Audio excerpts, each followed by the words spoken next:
लागि पाल्नुभएका सम्पूर्ण आदरणीय जनहरुमा नमस्कार। म बैकुण्ठ महत, म सांस्कृतिक अध्ययन तथा अनुसन्धान परिषद नेपालको महासचिव र गीत संगीतको क्षेत्रमा लामो समयदेखि क्रियाशील छु। सांस्कृतिक पर्यटनको क्षेत्रमा खोजीनीति गर्ने काममा पनि सरिक छु र विशेष गरी मैले अहिले यो गुल्मी अर्घाखाँची र प्युठानको सराई र यससँग सम्बन्धित सांस्कृतिक पर्यटनमै विद्यावारिधि पनि गर्दैछु। आज मेरो क्षेत्रैमा चिरञ्जीवी सरले र आज तपाईहरुले चाहिँ यो सराई नाचको बारेमा केही नयाँ कुराहरू यहाँ काठमाडौँमा चाहिँ स्थापना गरौँ, अगाडि बढाउँ भन्ने कुराहरू गर्नुभएकोले अत्यन्त मलाई चाहिँ सबभन्दा खुसी यसमध्येमा म छु जस्तो लाग्छ आज।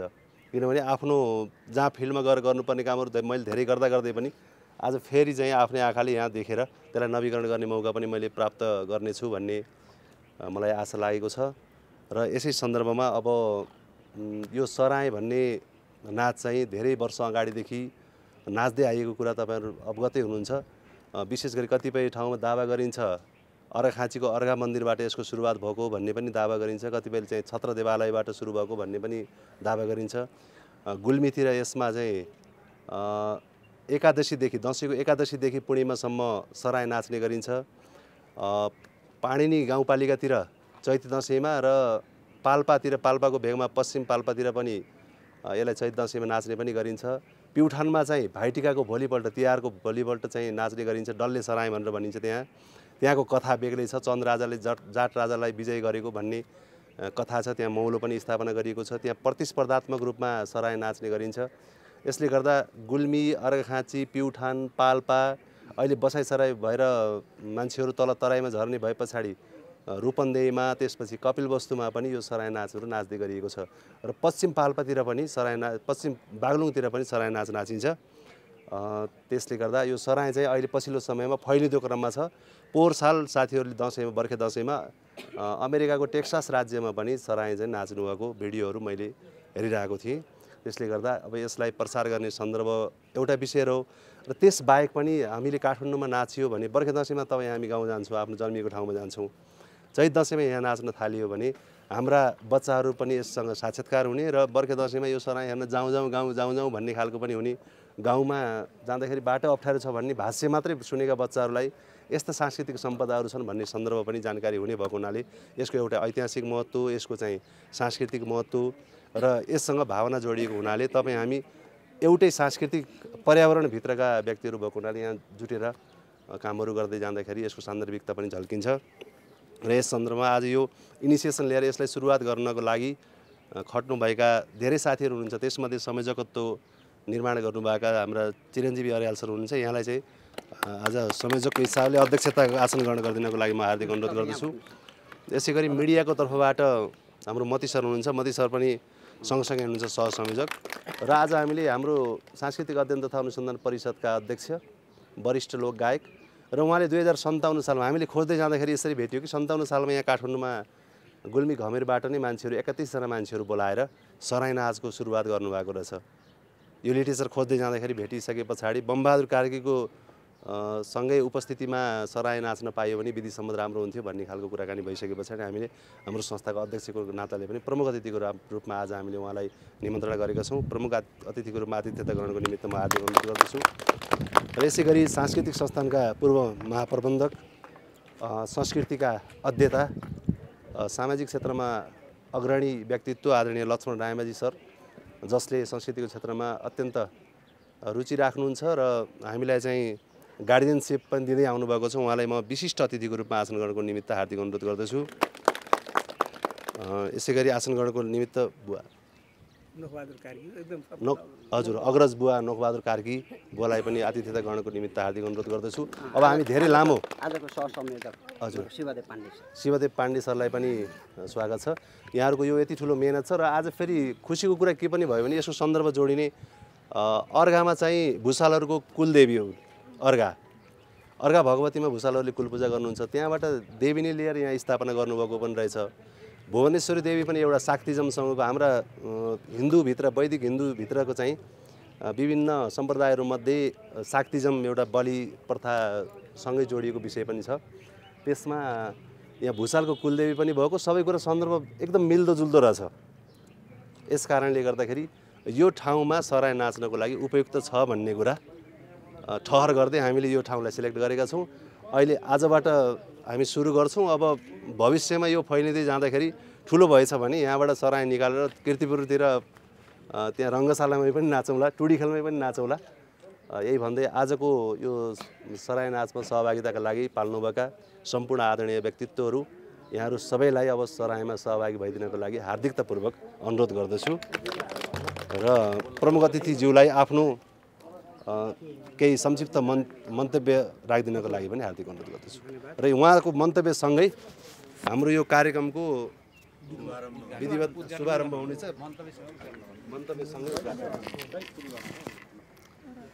सबैलाई नमस्कार। यति बेला जसले हामीलाई देखिरहनु भएको छ, यो निकै विशेष यसको धेरै कुरा मैले अब बखान गरिरहन, किन भन्दाखेरि हाम्रो संस्थाको महासचिव वैकुण्ठ महत भाइले सबै कुरा भनिसकेपछि मैले त्यसैलाई फेरि दोहोऱ्याउन चाहिनँ।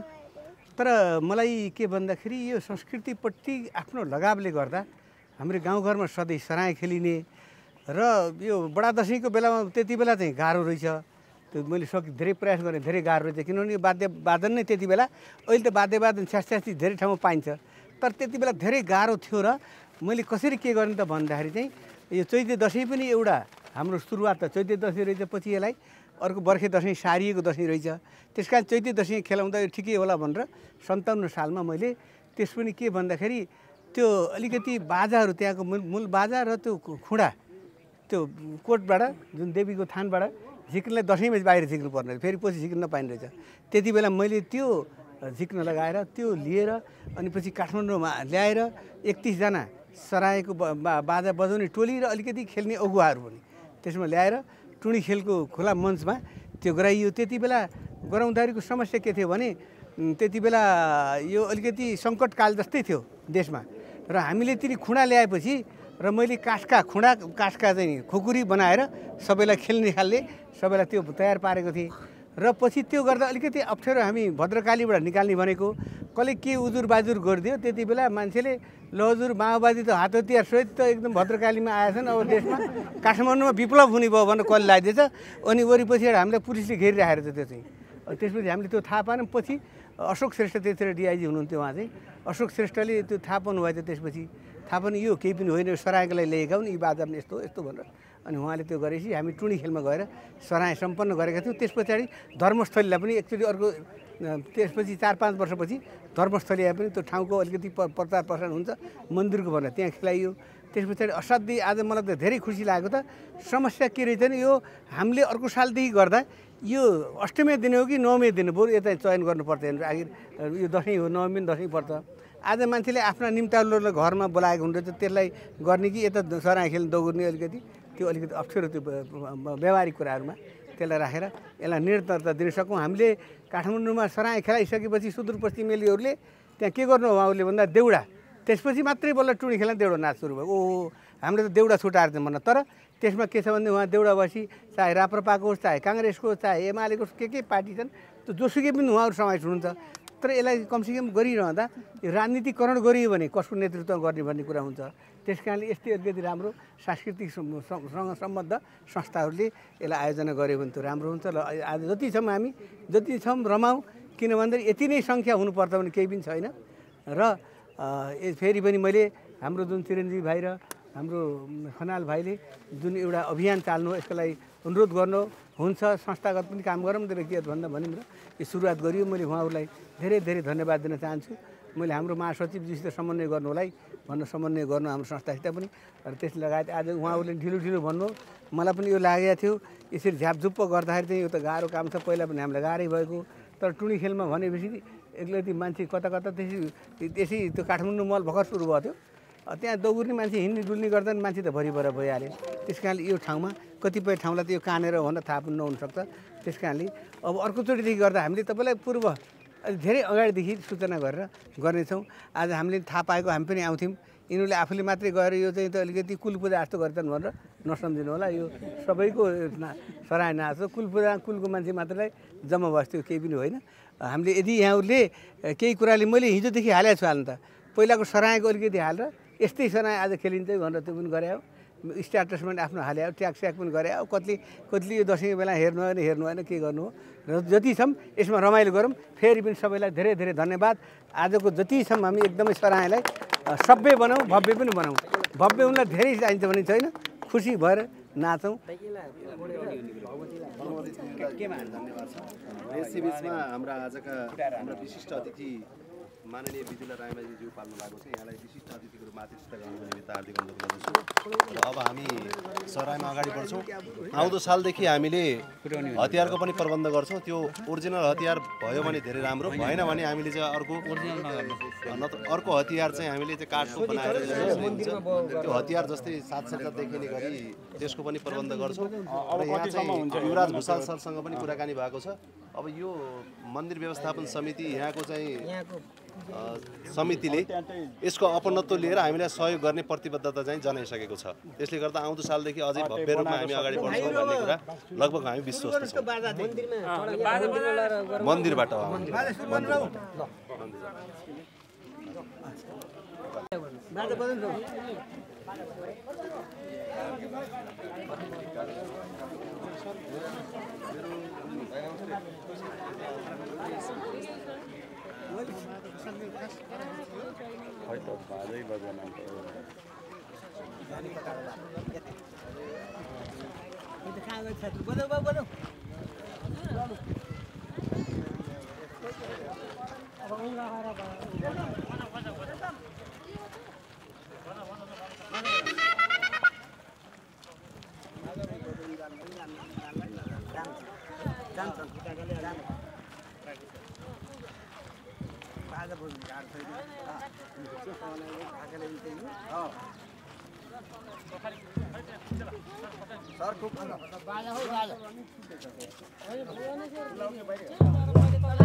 Thank you.